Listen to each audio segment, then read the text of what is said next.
Man, what's going on to all you skeezers, scallywags, and chicks that got all these baby daddies, and then all of a sudden you want to have standards when you meet a real one like me.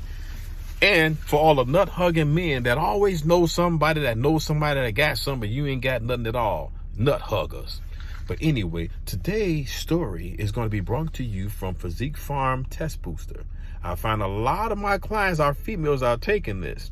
Yes, this has naturally helped boost your testosterone without suppressing your own testosterone. It has tribulus up in here. It has products in there to help with your blood flow, helps with your vitality. So you want to put on some lean muscle and things like that. This is what King Frank is on right now. So go to physiquefarm.net and put in fat loss and go ahead and grab your testosterone booster. Oh, trust and believe you me.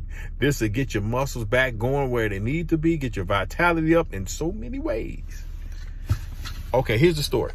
In 2003 and 2004, I was living homeless in my car. Shout out to the Howard family, a Caucasian family that brought me into their house and helped start my business.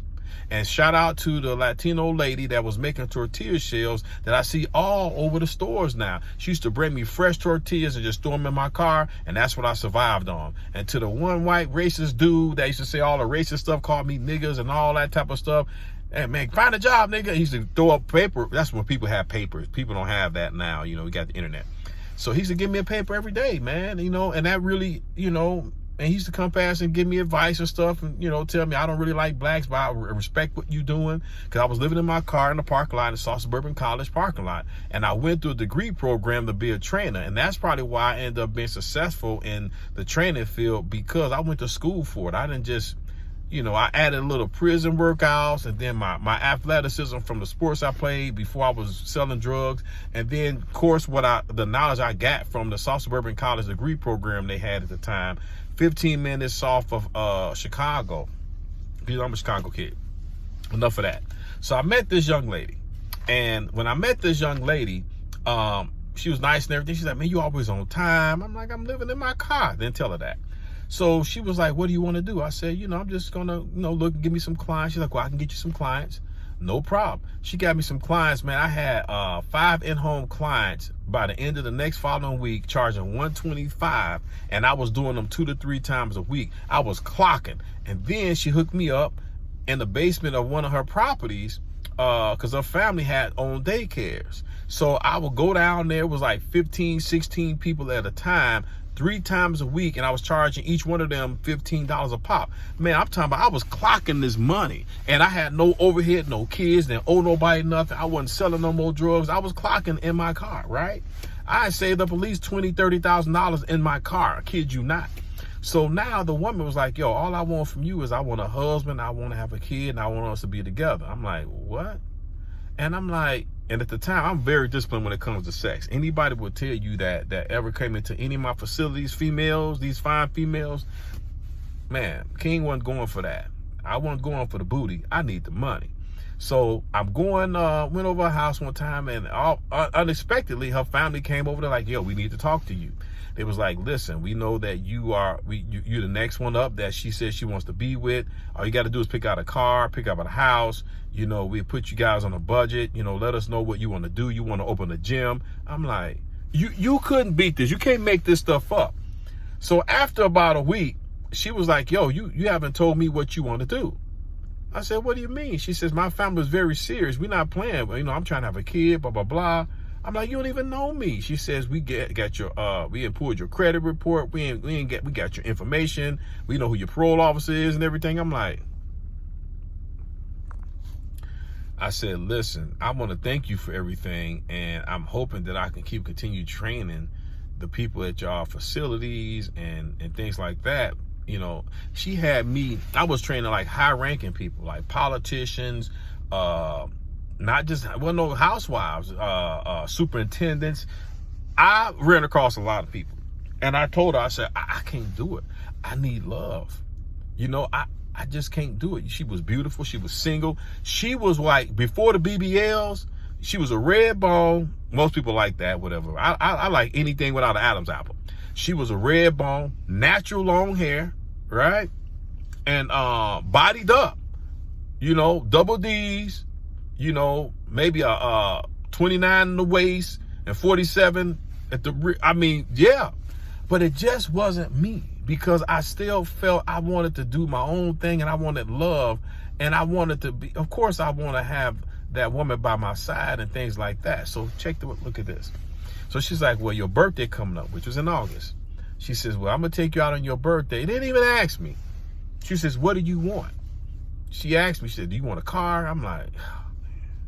I said, I'm cool. I had a 92 Chevy Lumina that was paid for.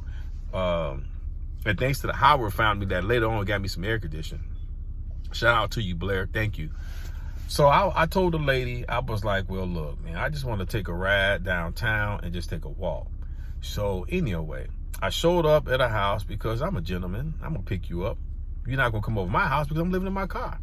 And at that time, she later on did find out that I was living in my car. That's where they offered me a house and stuff like that. I kid you not.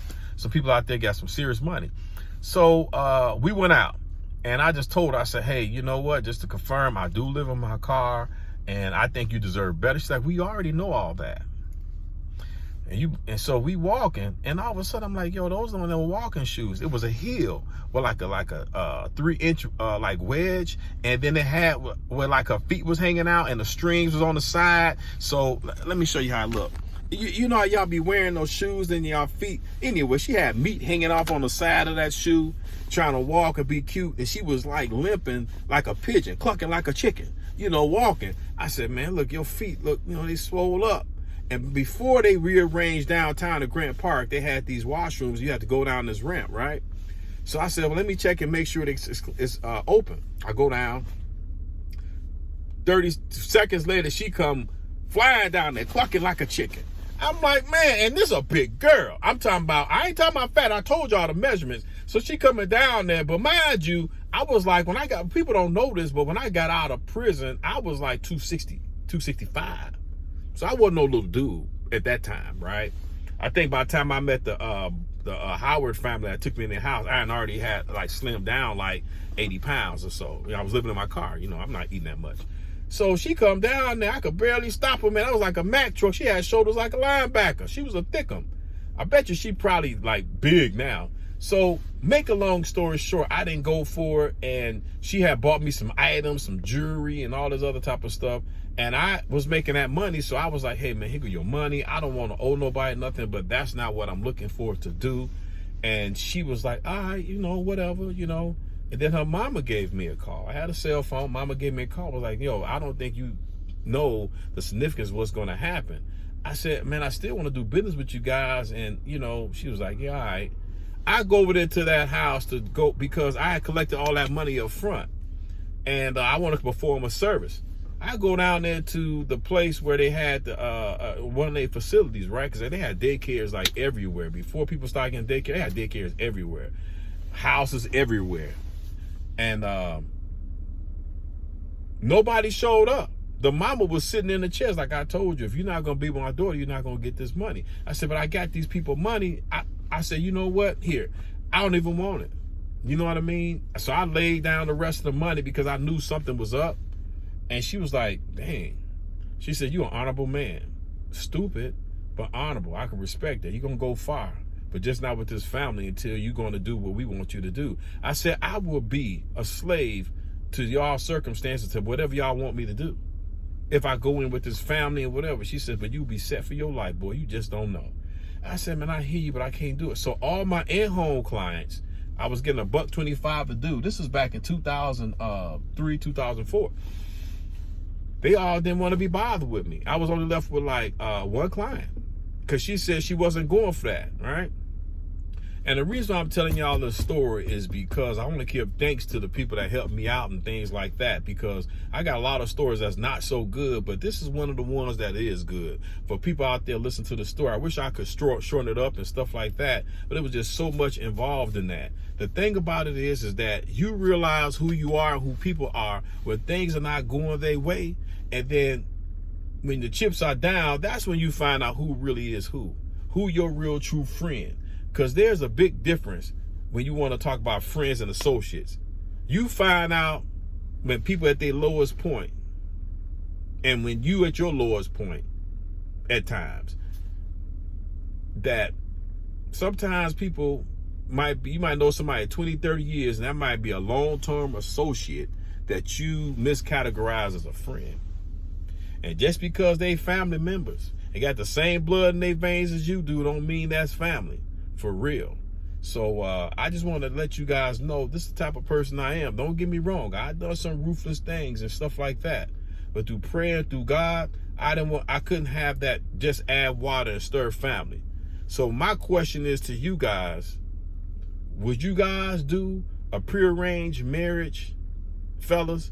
If you were going to be set for life, they're going to set you up, putting $10,000 in your bank account and get you a car and whatever house you want. It was crazy, but it was true. Would you do it?